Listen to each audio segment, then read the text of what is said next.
आप डाउनलोड करिए, आप स्वयं कंपैरिजन करिए। 10 साल में 12 लाख करोड़ के घपले, घोटाले, भ्रष्टाचार, हर रोज एक भ्रष्टाचार। 2G 4G, आप खेल देखो तो भ्रष्टाचार, सेना देखो भ्रष्टाचार, एयरबेस देखो तो भ्रष्टाचार, पनडुब्बी में भ्रष्टाचार, हेलीकॉप्टर में भ्रष्टाचार, अंतरिक्ष में भ्रष्टाचार, पाताल में कोयले की खदानों में भी भ्रष्टाचार। आकाश, पाताल, सागर, अंतरिक्ष, सभी जगह भ्रष्टाचार कर कर ये 10 साल शासन किया।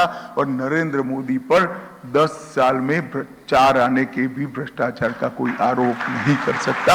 इस प्रकार का शासन, ये दोनों के बीच में हमने किस प्रकार का शासन था। देश असुरक्षित था, देश की माताएं, बहनें, बच्चियां असुरक्षित महसूस करती थी, देश की सीमाएं सुरक्षित।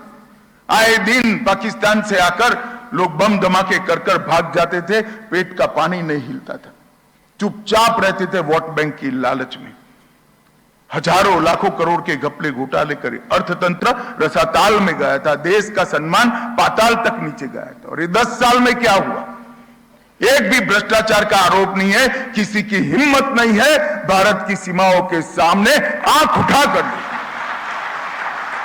और अगर किसी ने करा, किसी ने हिम्मत करी भी, तो सर्जिकल स्ट्राइक और एयर स्ट्राइक कर कर इनके घर में घुसकर आतंकवादियों को समाप्त करने का काम। अर्थतंत्र आजादी के बाद सबसे ज्यादा ऊपर उठा हुआ दिखाई पड़ता है। अटल जी 11वें नंबर पर छोड़कर गए थे। 10 साल इन्होंने शासन किया, इन्होंने देश का ऊपर एक उपकार कर दिया। 11वें नंबर से 12वें नंबर पर नहीं गए, देश दुनिया के 11वें नंबर के अर्थतंत्र पर जस का तस पड़ा रहा।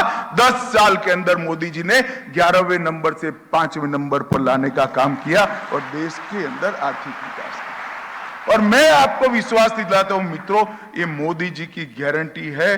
तीसरा जनादेश दे दीजिए, देश दुनिया में तीसरे नंबर की अर्थव्यवस्था बन पाएगा। कोई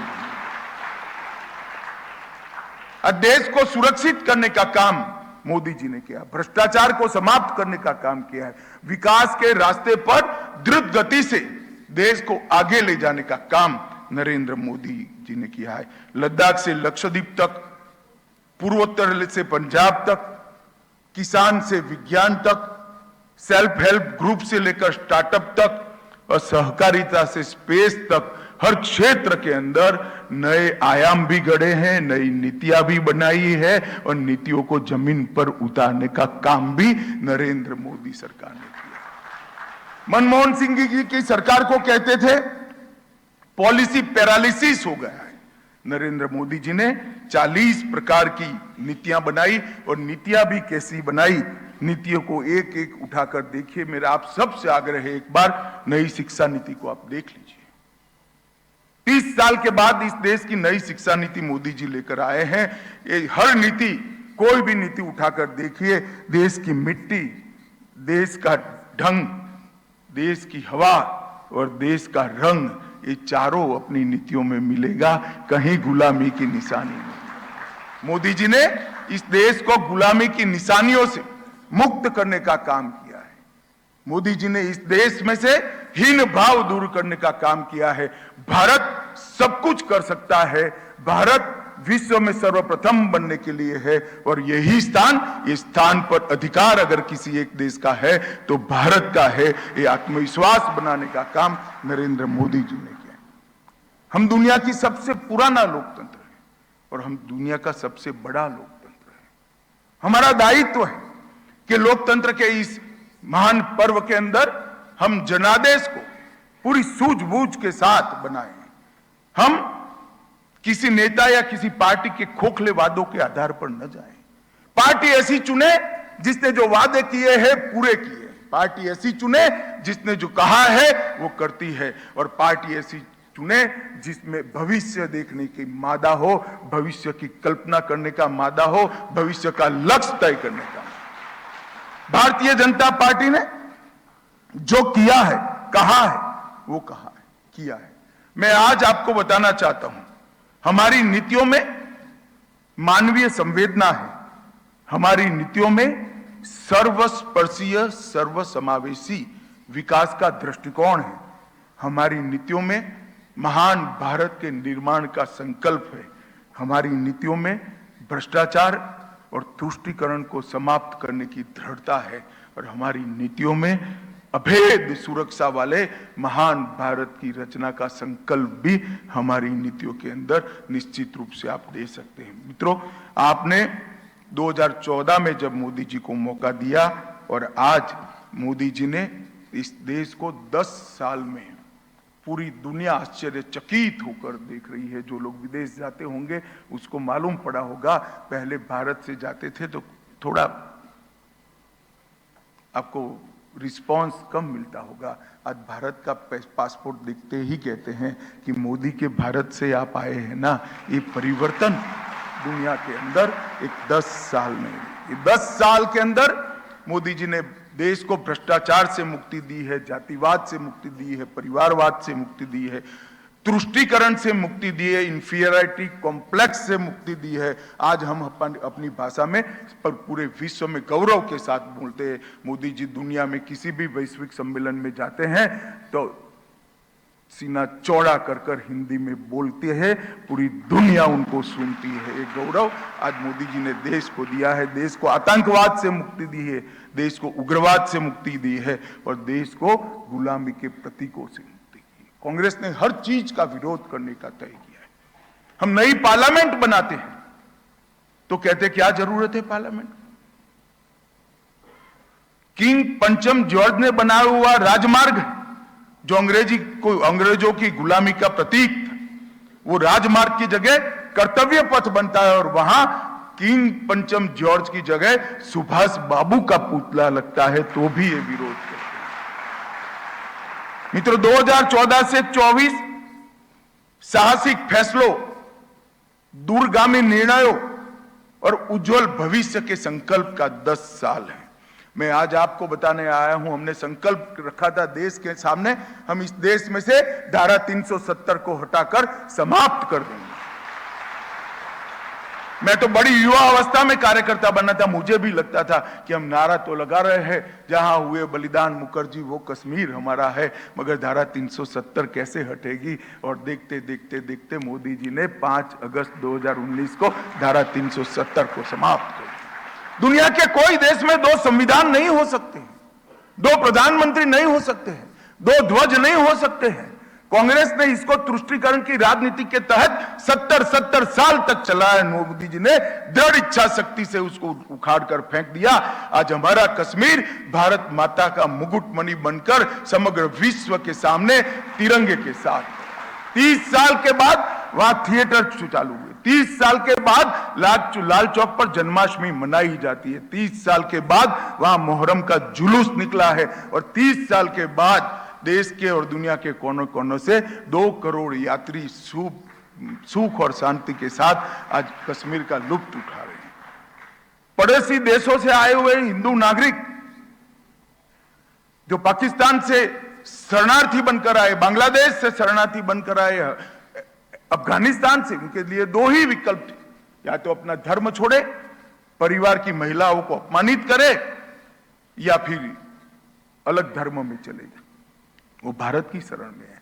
उनको नागरिकता देने का देश की आजादी के वक्त वादा था, जो वहां से आएगा उसको हम नागरिकता देंगे। हिंदू, बौद्ध, सिख, जैन, ये सारे लोगों को नागरिकता देने का वादा 70 साल से समाप्त नहीं होता था। मोदी जी ने सीएए लाकर 1 करोड़ों लोगों को नागरिकता देकर आजादी के समय का वादा हमने समाप्त किया। ट्रिपल तलाक इस देश पर एक कलंक था। इस देश की मुस्लिम माताओं बहनों को अधिकार नहीं मिलता था। कोई भी व्यक्ति उनको अपमानित कर आधी रात को घर से बाहर निकाल देता था। उनके आने वाले जीवन की कोई व्यवस्था नहीं थी। मोदी जी ने ट्रिपल तलाक को भी समाप्त कर दिया। बैंक के बैलेंस शीट सुधरी है। पहले फोन पर बैंकिंग चलता था, अब कागज पर बैंकिंग चलता है, मेरिट्स में बैंकिंग चलता है। भारत की बैंकों के शेयर दुनिया की सभी बैंकों में टॉप पर है। ऐसी बैंकिंग व्यवस्था ये 10 साल के अंदर बनाई। किसानों के लिए स्वामीनाथन आयोग की नीतियों को हमने माना, 150% तक एमएसपी का रेट तय किया और वन रैंक वन पेंशन का मसला भी हमने समाप्त कर दिया। 40 साल से जिन्होंने अपने जीवन के सुवर्ण काल, युवानी के पूरा जीवन सरहद पर बिताया, देश के लिए खर्च करा, कई लोग शहीद भी हो गए, उनको वन रैंक वन पेंशन का फायदा नहीं मिलता था। नरेंद्र मोदी जी ने आकर 14 महीने के अंदर ही 40 साल से अटका हुआ फैसला किया और आज देश के सेना के जवानों को और रिटायर्ड जवानों को वन रैंक वन पेंशन का फायदा सीधा उनके बैंक अकाउंट के अंदर जाता है और उनकी सेवा का एक प्रकार से पुरस्कृत करने का काम नरेंद्र मोदी जी ने किया। मित्रों, आतंकवाद 3 हॉटस्पॉट थे, जम्मू कश्मीर, पूर्वोत्तर और वामपंथी उग्रवाद। अपना मध्य प्रदेश भी वामपंथी उग्रवाद से लिप्त था। आज मैं बड़े आनंद के साथ कह सकता हूं कि तीनों हॉटस्पॉट में हिंसक घटनाओं में 70% की कमी और मृत्यु में 72% की कमी के साथ नक्सलवाद, आतंकवाद और उग्रवाद इस देश में अंतिम सांसें गिन रहा है। एक और बार जनादेश दीजिए, इनका निकलना वो तय हो जाएगा। गरीब कल्याण के लिए हमने ढेर सारे काम किए। इस देश के 13 करोड़ माताओं को गैस का सिलेंडर दिया। वो आज के जमाने में भी चूल्हा फूंकती थी। 11 करोड़ घर ऐसे थे जहां शौचालय ही नहीं था। यहाँ तो बड़े प्रबुद्ध जन बैठे हैं, सोचते होंगे कि अमित भाई क्या बात कर रहे हो, 21वीं सदी में शौचालय की बात कर रहे हो। एक दिन सुबह अगर आपके टॉयलेट का डक्टिंग खत्म हो जाए, खराब हो जाए, तो आपको मालूम पड़ेगा कितनी तकलीफ आती है घर में। अगर 2 दिन गटर चौक हो जाए तो मालूम पड़ेगा। 70 साल तक वो गरीब माताएं, बहनें, बच्चियां शौचालय के बगैर हर रोज सुबह शर्म महसूस करती थी। नरेंद्र मोदी ने इनकी शर्म को पहचाना और 11 करोड़ से ज्यादा शौचालय बनाकर उनको सम्मान और इनकी अव्यवस्था दूर करने का काम नरेंद्र मोदी जी ने किया। मित्रों, कई घर ऐसे थे, 60 करोड़ लोग ऐसे थे जिनके परिवार में एक भी बैंक अकाउंट नहीं था। आज एक भी परिवार ऐसा नहीं है जहां बैंक अकाउंट नहीं है। 60 करोड़ गरीबों को 5 लाख तक की पूरी स्वास्थ्य की सुविधाएं फ्री ऑफ कॉस्ट कर दी। 80 करोड़ लोगों को हर महीना प्रति व्यक्ति प्रति माह 5 किलो अनाज फ्री ऑफ कॉस्ट देने का काम भारतीय जनता पार्टी की मोदी सरकार ने किया। 14 करोड़ लोगों के घर में शुद्ध पीने का पानी नल से भेजने का काम नरेंद्र मोदी जी ने किया। सालों तक, दशकों तक ये बेसिक सुविधाओं से इस देश का गरीब इधर उधर याचना करता था, आंदोलन करता था, निराश होकर बैठ गया था। वो देश की विकास की प्रक्रिया में जुड़ता ही नहीं था। इसका तो पूरा जीवन बेचारे का एक कुटिया बन जाए, घर में कभी गैस आ जाए, घर में शौचालय बन जाए तो बहुत बड़ी बात है। नल का तो आना ही नहीं है और पूरा बाकी बचा जो समय था वो खाना बटोरने में जाता था। मोदी जी ने एक साथ 10 साल में ये 60 करोड़ लोगों की सारी बेसिक सुविधाएं समाप्त कर कर उसको देश के विकास के साथ जोड़ने का काम किया है और एक अलग भारत जो 60 करोड़ लोगों का बना था उसको हमारे साथ मिलाकर एक महान भारत की रचना की यात्रा में इस 60 करोड़ गरीबों को शामिल करने का काम देश के प्रधानमंत्री नरेंद्र मोदी जी ने किया है। मित्रों, किस प्रकार से कोई नेता आपदा के समय देश का नेतृत्व कर सकता है, इसके क्या चमत्कारिक परिणाम है मैंने खुद देखा है। मैं गृह मंत्री था, कोरोना आया, ये सहस्त्र वर्ष की सबसे कठिन घड़ी थी मानवता के लिए। पूरी दुनिया चिंता कर रही थी भारत में क्या होगा। लगता था कि लाशों के ढेर लग जाएंगे, अंबार लग जाएंगे। अपने देश की वो चिंता नहीं करते थे, भारत की चिंता, और उचित भी था क्योंकि हमारा हेल्थ इंफ्रास्ट्रक्चर इतना तैयार नहीं था और इसकी कोई रास्ता भी नहीं था। मोदी जी ने सबको कहा कि जनता कर्फ्यू मनाइए। लाल बहादुर शास्त्री ने कहा था शनिचर को चोखा मत खाइए। इसके बाद पहली बार किसी प्रधानमंत्री की अपील पर 130 करोड़ लोग 24 घंटा कोई कर्फ्यू के ऐलान के बगैर घर के बाहर नहीं निकले और लॉकडाउन का संस्कार डालने का काम नरेंद्र मोदी जी ने। उन्होंने थाली बजाना कहा, थाली बजाई। उन्होंने दिया जलाना कहा, दिया जलाया। मजाक करने वाले कर रहे हैं। राहुल बाबा जैसे लोग उस वक्त मखौल उड़ाते थे, उनको मालूम नहीं था एक सामूहिक लड़ाई करने के लिए जनता का मन तैयार किया जा रहा है। पूरी दुनिया में कोरोना में तकलीफ पड़ी, भारत सबसे कम तकलीफ के अंदर बाहर आ गया, क्योंकि पूरी दुनिया में अकेली सरकारें कोरोना के खिलाफ लड़ी। यहां सरकार तो लड़ी 130 करोड़ की जनता भी कोरोना के सामने लड़ी, इसलिए हम सफल हुए। मित्रों, वैक्सीन, दुनिया में कहीं भी वैक्सीन की इजाद हो, वैक्सीन का शोध हो, यहां आते आते 4 दशक लगते थे।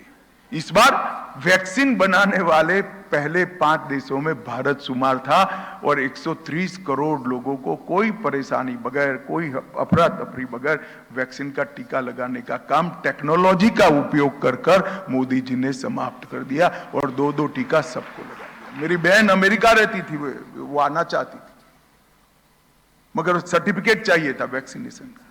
तो मुझे फोन आया कि सर्टिफिकेट नहीं मिला है, हम कैसे आए? मैं कहूँ क्या 3 महीना हो गया वैक्सीन लिए हुए, सर्टिफिकेट क्यों नहीं मिला? कि हमारे यहाँ नहीं बना है, अपने यहाँ तो वैक्सीन लिया नहीं, कॉफी पी नहीं, और मोदी जी की हंसती हुई फोटो आपके व्हाट्सएप पर आ जाती थी कि आप वैक्सीनेटेड हैं।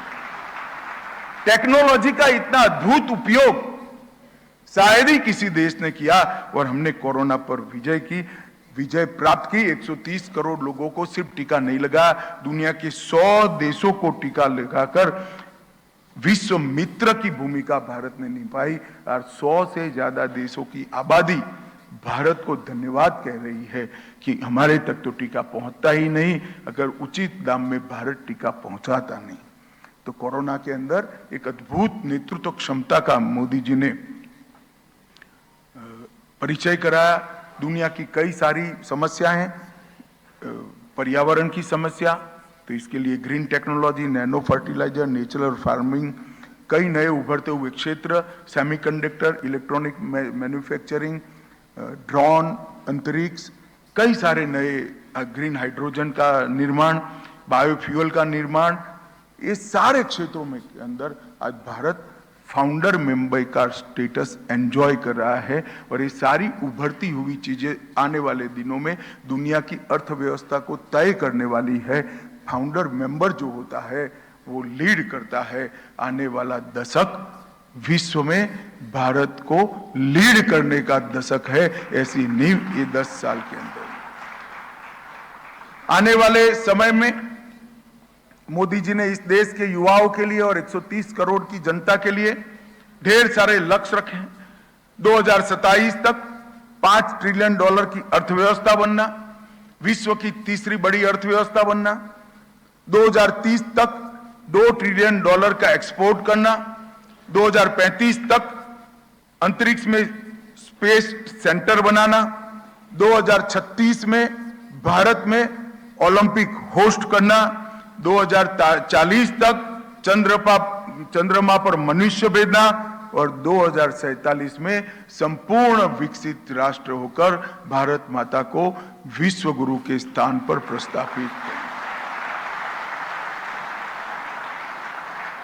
2027 से 2047, ये 20 साल, 2023 से 2047 से 25 साल आने वाले दिनों में जब आजादी की शताब्दी देश मनाता होगा 15 अगस्त 2047 को, तब देश कहां होगा, इसका लक्ष्य तय किया है। मोदी जी ने हमारे देश को एक सामूहिक इंफीरियरिटी कॉम्प्लेक्स से, लघुता ग्रंथि से बाहर निकाला, हीन भाव से मुक्त कर भारतीय भी कर सकते हैं, भारत भी कर सकते हैं और भारत ही कर सकता है, वहां तक का विश्वास सब में आरोपित करने का काम किया। ये नेतृत्व जो है, वो नेतृत्व आज आपसे मैंडेट मांगने के लिए आया है।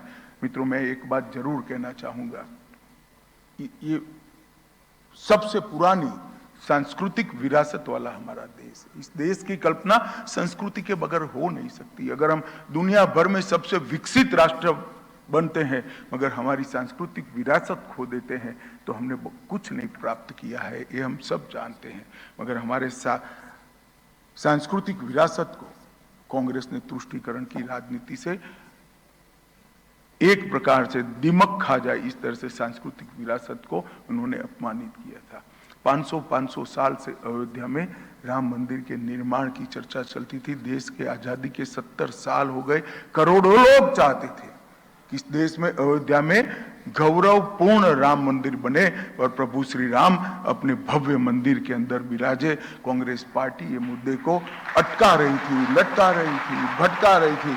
नरेंद्र मोदी जी ने पूर्ण लोकतांत्रिक तरीके से सुप्रीम कोर्ट के आदेश से इसका भूमि पूजन भी किया और 22 जनवरी 2024 को इसकी प्राण प्रतिष्ठा कर रामलल्ला को अपने घर में।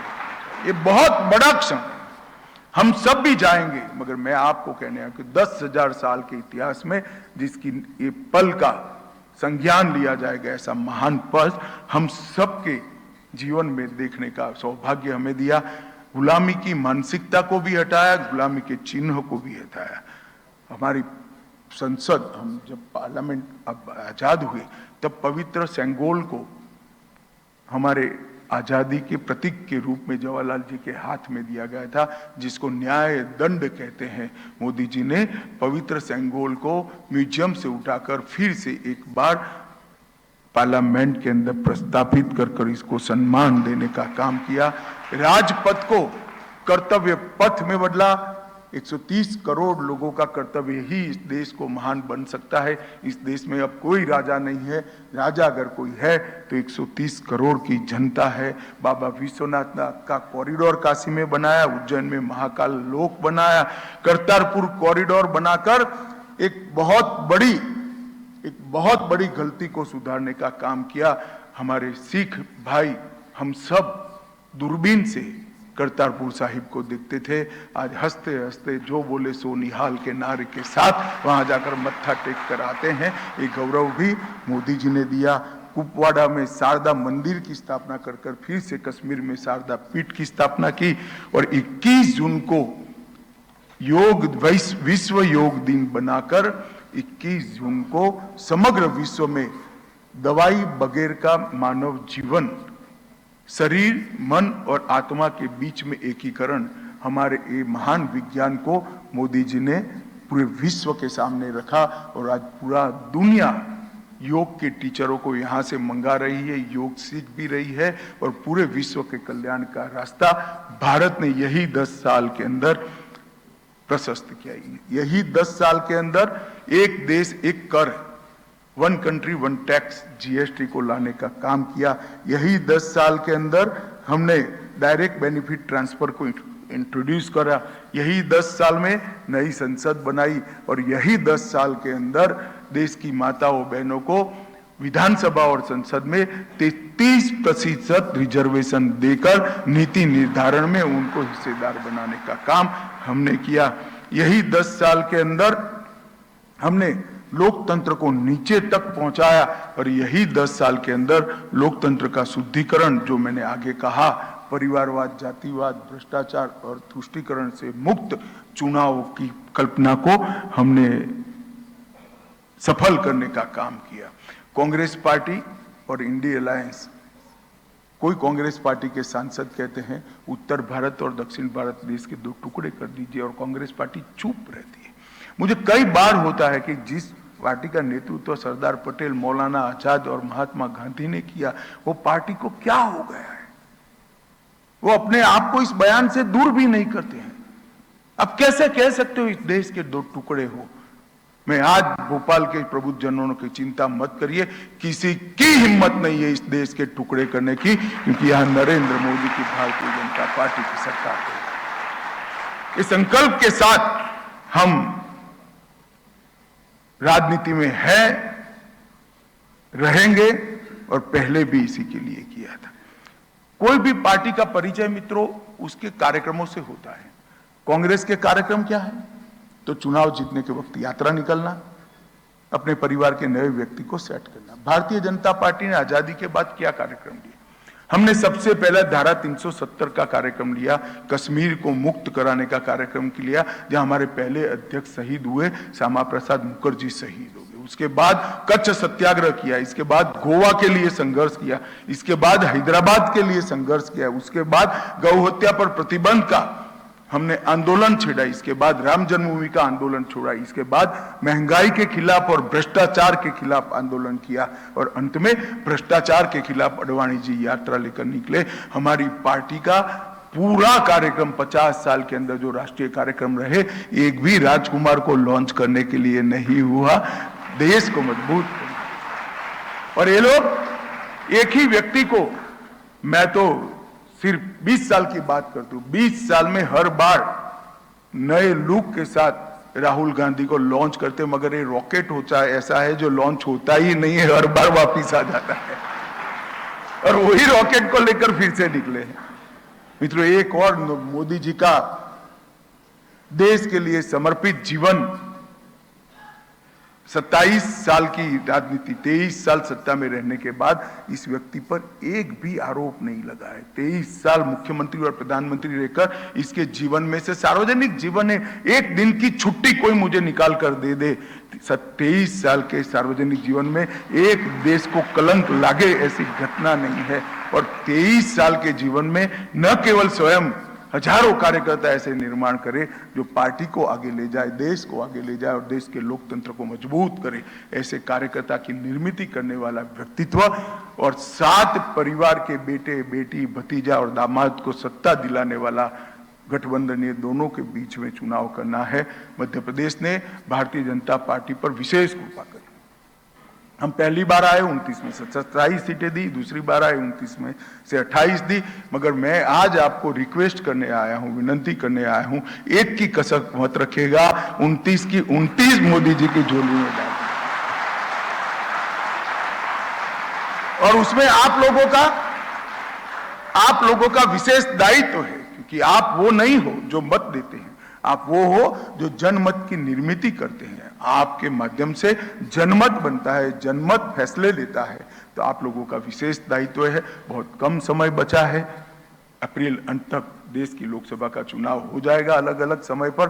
आप सभी लोग मोदी जी के नेतृत्व में भारतीय जनता पार्टी का समर्थन करिए और 400 पार का जो मोदी जी ने जो नारा दिया है वो एक बार सार्थक करिए। हम वादा करते हैं कि भारतीय जनता पार्टी जिस चीज के लिए बनी थी, भारत माता को विश्व गुरु के स्थान पर बिठाने के लिए, विश्व में हर एक क्षेत्र में भारत सर्वप्रथम ऐसे भारत का निर्माण करने के लिए हम वादा करते हैं। हमारा जीवन इसी लक्ष्य को समर्पित है और उस रास्ते पर ही हमारे करोड़ों कार्यकर्ता चलेंगे और देश को महान बनाएंगे। आप सभी के आशीर्वाद की अपेक्षा है। आज की शाम, रविवार की शाम बहुत महत्वपूर्ण होती है आप लोगों के जीवन में, इसमें आप लोग यहाँ पर आए और हम सबसे बात की, इसलिए आपका बहुत बहुत धन्यवाद।